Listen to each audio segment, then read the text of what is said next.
Hey guys, this is Manas. Welcome to all.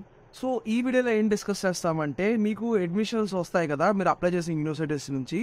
వాటిలో నుంచి మీకు బెస్ట్ సూట్ అయ్యే యూనివర్సిటీ కొన్ని మెట్రిక్స్ యూస్ చేసుకొని మీకు మీరే చూస్ చేసుకోగలరు అనమాట. సో వాటి కోసం ఏంటి ఆ మెట్రిక్స్ అండ్ ఎలా చూస్ చేసుకోవాలనేది ఈ వీడియో అనమాట. సో వీడియోలోకి వెళ్ళే ముందు ఒక చిన్న రిమైండర్, మన ఛానల్కి వ్యూస్ అయితే బాగా వస్తున్నాయి కానీ సబ్స్క్రైబర్స్ అయితే మాత్రం రావట్లేదు. మీరు కనుక సబ్స్క్రైబ్ చేసినట్లయితే నాకు మరింత మోటివేషన్ ఉంటుంది అనమాట, మరిన్ని మంచి కంటెంట్తో వీడియోస్ చేయాలి, సబ్స్క్రైబర్స్ వస్తున్నారు అని. సో అందుకని ప్లీజ్ డూ సబ్స్క్రైబ్. ఇంకా వీడియోలోకి వస్తే, ఈ మధ్యన మన యూట్యూబ్ ఛానల్లో చూసినట్లయితే చాలామంది అడిగే క్వశ్చన్, నాకు ఈ యూనివర్సిటీ నాకు యూనివర్సిటీ ఏ నుంచి సీట్ వచ్చింది, యూనివర్సిటీ బి నుంచి సీట్ వచ్చింది, ఏం చూస్ చేసుకోవాలి అని. నెక్స్ట్ యూనివర్సిటీ ఎఫ్ నుంచి వచ్చింది, యూనివర్సిటీ డి నుంచి వచ్చింది, ఏ యూనివర్సిటీ చూస్ చేసుకోవాలి అని. So basically first of all me mind ఎలా ఉంటుందో నాకు తెలియదు. సో నన్ను అడిగితే నాకు ఎలా తెలుస్తుంది బ్రో? ఫస్ట్ థింగ్ ఏ యూనివర్సిటీ చూస్ చేసుకోవాలా, ఇది ఏ ప్రోగ్రామ్ కూడా చెప్పరు, జస్ట్ ఈ యూనివర్సిటీ అంటే నాకు ఎలా తెలుస్తుంది అని. సో ఇలాగ ఇదేనే కాదు, చాలామంది అడుగుతున్నారు అనమాట యూట్యూబ్ కామెంట్స్లో. సో అందరి కోసం అవి ఒక వీడియో చేద్దామని ఫిక్స్ అయ్యానమాట. ఆ వీడియో ఈ వీడియో అనమాట. సో మీకు ఏ యూనివర్సిటీస్ నుంచి సీట్ అడ్మిషన్ రానివ్వండి, సో నేను చెప్పబోయే కొన్ని మెట్రిక్స్ యూజ్ చేసుకున్నట్లయితే మీకు మీరే ఫైండ్ చేసుకోగలరు, లైక్ ఈ యూనివర్సిటీ మీకు సూటబుల్లా కాదా అని. మన దాంట్లో ఇంకా లైక్ మెట్రిక్స్ స్టార్ట్ చేసే ముందు ఫస్ట్ ఆఫ్ ఆల్ మీరు పక్కాగా ఉండాలన్నమాట. లైక్ అసలు ఏ గోల్తో అమెరికాకి వెళ్తున్నారు అని. ఫస్ట్ థింగ్, కొంతమంది లైక్ డబ్బు సంపాదించడానికి వెళ్దాం అనుకుంటారు, ఇంకొంతమంది నాలెడ్జ్ కోసం అనుకుంటారు, ఇంకొంతమంది అయితే లైక్ ఫ్రెండ్స్తో పాటు వెళ్దాం అనుకుంటారు, ఇంకొంతమంది పేరెంట్స్ యొక్క ప్రెషర్ తట్టుకునే ఏదో ఒకటి చేద్దాం అని అనుకుంటారు అనమాట. సో ఇవన్నీ మీరు మైండ్లో గుర్తుపెట్టుకోవాలన్నమాట. సో మీ గోల్ అనేది మీకు పర్ఫెక్ట్, అంటే లైక్ నేను తప్పని చెప్పట్లేదు, ఎవరు గోల్ వాళ్ళదనమాట. సో బట్ మీరు ఆ గోల్కి స్టిక్ అవ్వాలి, ఆ గోల్కి తగ్గట్టుగా ప్లాన్స్ అనేవి మీరు చూస్ చేసుకోవాలన్నమాట. ఇప్పుడు నేను చెప్పబోయే మెట్రిక్స్ అనేవి అలాగే అనమాట. మీరు ఆ గోల్ తగ్గట్టుగా నేను ఇచ్చే మెట్రిక్స్ యూజ్ చేసుకున్నట్లయితే మీకు పర్ఫెక్ట్గా ఐడెంటిఫై అవుతుంది అనమాట యూనివర్సిటీ అనేది. సో ఫస్ట్ మెట్రిక్ అనేది మీ అందరికీ ఆబ్వియస్లీ తెలుసు, అదే కాస్ట్ అనమాట. సో కాస్ట్ అనేది మన యూనివర్సిటీ దాంట్లో చాలా మేజర్గా ప్లే చేస్తుంది అనమాట.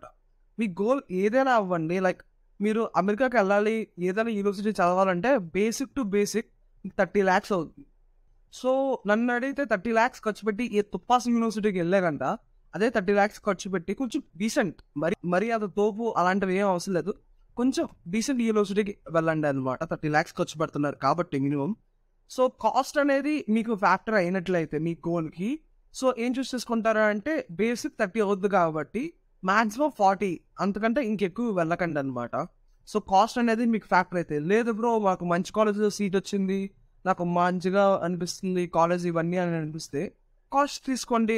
కాస్ట్ ఏముంది, లైక్ మీరు మంచి కాలేజ్లో సీట్ వచ్చింది అనుకోండి, మీరు లోన్ టెన్యూర్ అనేది మ్యాక్సిమం వీలైతే ఇంకో 6 months ఎక్కువ ఎక్స్ట్రా అవుద్దేమో, బట్ కాలేజ్లో సీట్ అయితే జీవితాంతో ఉండిపోద్దు కదా. ఒకవేళ కాస్టే మాకు వద్దు బ్రో ఎందుకో డీసెంట్ యూనివర్సిటీ అంటే డీసెంట్ యూనివర్సిటీకే వెళ్ళండి. సో కాస్ట్ అనేది ఇలా మీకు ప్లే చేస్తుంది అనమాట. సో నెక్స్ట్ అనేది యూనివర్సిటీ రెప్యుటేషన్, సెకండ్ మెట్రిక్ అనేది. సో యూనివర్సిటీ రెప్యుటేషన్ అనేది మీరు కొన్ని అప్లై చేస్తారు కదా, అందులో ర్యాంక్ నెంబర్ 56 ఉంటుంది, 12th ఉంది అనుకోండి, మళ్ళీ ర్యాంక్ నెంబర్ 124th అనుకోండి. మీ ప్రోగ్రామ్ వైజ్ ర్యాంకింగ్ చూస్ చేసుకుంది అనమాట. యూనివర్సిటీ ర్యాంకింగ్స్తో మీకు పని లేదు. సో మీ ప్రోగ్రామ్ వైజ్ ర్యాంకింగ్, ఇప్పుడు మీరు సపోజ్ సిఎస్కి వెళ్తున్నట్లయితే సిఎస్ ర్యాంకింగ్లో ఆ యూనివర్సిటీ నెంబర్ ఎంత ఉంది, మీరు కంపేర్ చేస్తున్న ఇంకో యూనివర్సిటీ ర్యాంకింగ్ నెంబర్ ఎంత ఉంది.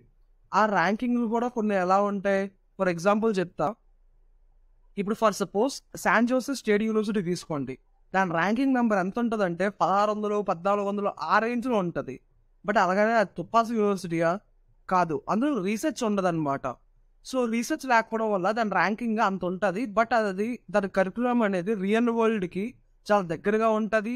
నెక్స్ట్ బే ఏరియాలో ఉంది, కాలిఫోర్నియా మంచి జాబ్ మార్కెట్ సిఎస్కి. సో అలాగా, సో ర్యాంకింగ్ అన్నాను కదా అని డైరెక్ట్గా ఓన్లీ ర్యాంకింగ్ కంపేర్ చేసుకోండి. సో అలా మీరు కంపేర్ చేసుకోవాలన్నమాట. సో యూనివర్సిటీ ర్యాంకింగ్స్ అయితే నెక్స్ట్ మన థర్డ్ మెట్రిక్ ఏంటి అంటే లొకేషన్ అనమాట. మీరు చిన్న యూనివర్సిటీకి వెళ్ళండి, బట్ లొకేషన్ వైజ్ పెద్దది అయితే చాలా బాగుంటుంది అనమాట. లైక్ టైర్ 1 సిటీస్ అయితే లైక్ న్యూయార్క్ కానీ, బాస్టన్ కానీ, చికాగో కానీ, శాన్ ఫ్రాన్సిస్కో ఇలాంటివి అనుకోండి. మనకి టైర్ 1 సిటీస్ కాబట్టి మీరు చిన్న యూనివర్సిటీ నుంచి పాస్ అవుట్ అయినా సరే మీరు నెట్వర్కింగ్ చేసుకోవడానికి బాగుంటుంది.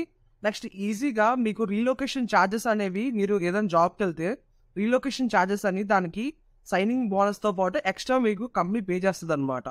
సో అందుకనే కొన్ని కంపెనీస్ అనేవి ఆలోచిస్తాయి అనమాట జాబ్స్ ఇవ్వడానికి. అంటే మళ్ళీ ఇక్కడ దాకా పిలిపించుకోలేందుకు అదేదో ఇక్కడ ఉన్న వాళ్ళకే ఇస్తే ఆ 10K to 15K సేవ్ అవుద్ది కదా అని చెప్పి ఆ కంపెనీ వాళ్ళు ఆలోచిస్తారు.